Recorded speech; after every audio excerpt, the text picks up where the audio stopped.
Welcome to Glastonbury Abbey, site of one of the finest and richest abbeys in England.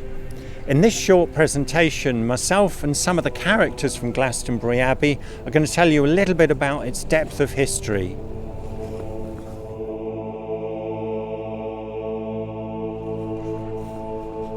The ruins of the abbey today are late medieval, but there was a much older abbey here that dated back to the Saxon times, and the only visible evidence of that today is the wall behind me.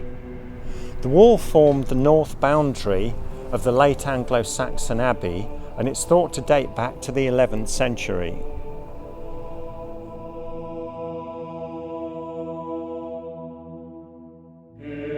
This is the wonderful Lady Chapel. It's the oldest part of the church. Work started in 1184 after a catastrophic fire, and incredibly it was finished in 1186. It was a riot of fabulous colours, golds, silvers, even lapis lazuli, which comes from Afghanistan to make blue. And it's on the site of the old Saxon church, which possibly was on the site of the wooden church, the oldest and first church of the land.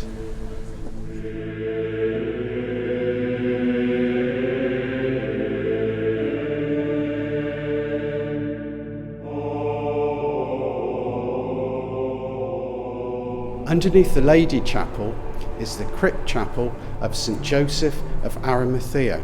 One of our most famous legends suggests that in the 1st century AD, Joseph came and founded the first Christian church here, right on this spot.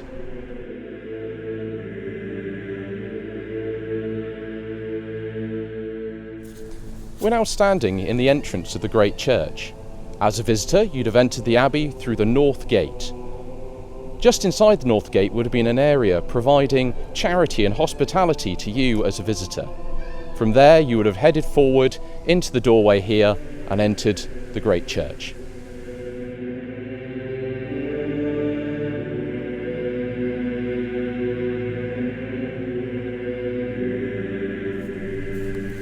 We're now standing inside the great church at the abbey.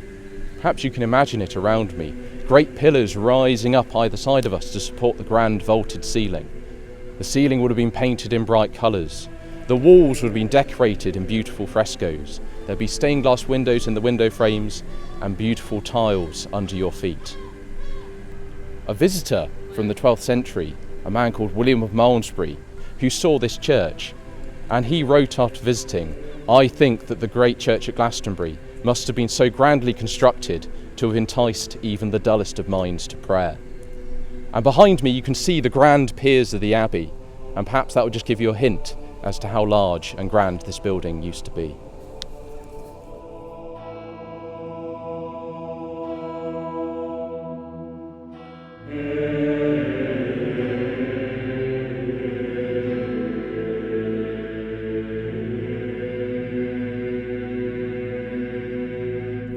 Gerald of Wales tells us that in 1191, the monks of Glastonbury Abbey made an incredible discovery in the ancient Saxon graveyard.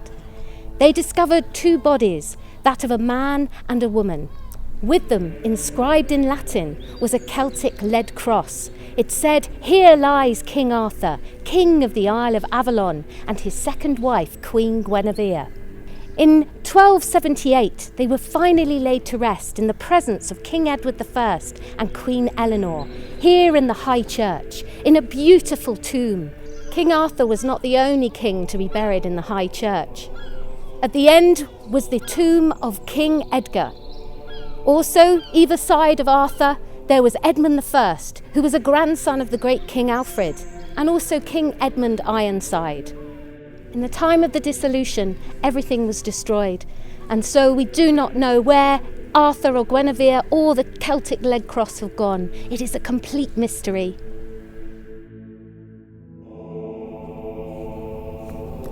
I'm standing in the east walk of the cloister here at Glastonbury Abbey, and this was the heart of domestic life for the monks. There were about 50 monks living and working here at Glastonbury Abbey, and this was the area that they would come to when they weren't at their other duties. It joined the church to all the other domestic buildings. There was a central garden, a quadrangle, around which on all four sides were covered walkways.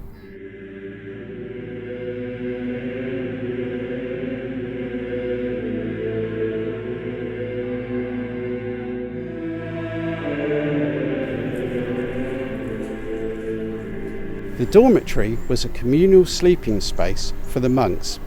Underneath it was spaces for them to work, do chores and relax. On the south side was the redorter, and that was a sort of latrine, and it was quite clever and sophisticated because it used local spring water to flush the waste away.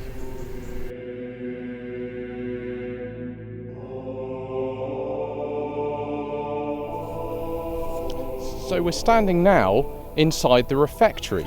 The refectory was a building where the monks would have eaten their meals. It stands on the south side of the cloisters. The monks would have had a fairly restricted diet, comprising mostly of bread, vegetables, fruit, and on holy days, fish. As a rule, the monks ate very little meat, except on special holy days or if they were sick. It's not all bad though, because they would wash this down with a healthy quantity and ration of beer. Their food would have been cooked just next to this building in the monks' kitchen. None of that building though survives today. Thomas of Keynsham left us detailed accounts of the things they used to grow here at Glastonbury Abbey. He was one of the medieval gardeners. But not only were we growing vegetables and fruit in the orchard, there were vast fish ponds, land for grazing cattle, and also importantly our herb gardens. Not only culinary herbs but also medicinal herbs to provide healing and medicine for people.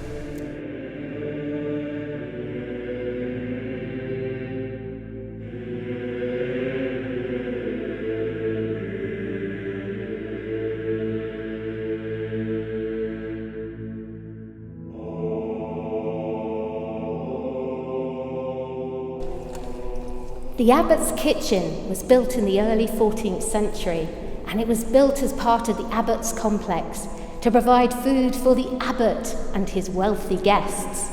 It was important to feed the wealthy guests, to look after them, in the hope that then they might leave money to the church to continue its future. And this building was built especially. The kitchen has a very unique roof, a lantern roof, which works a bit like an air conditioning unit. It brings in oxygen to provide for the fires, to feed the fires. It also allows some of the smoke and the heat to escape. There are 4 fireplaces in here for cooking. One for the boiling area, for vegetable soups and stew. Behind me, the meat roasting on the spit. Behind me on the other side, we have a pastry oven. Pies and pasties would be baked. It was a good way to serve food. It kept it nice and warm. And then finally, we have the scullery area for doing all the cleaning and the washing up.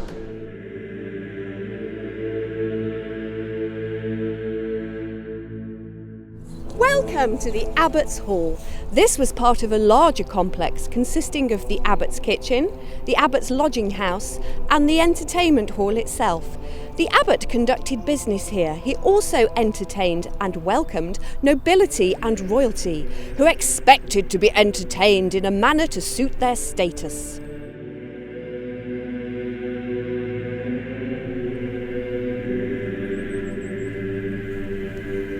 Glastonbury Abbey was one of the wealthiest abbeys in England. At the time of the dissolution, in 1539, the abbey closed.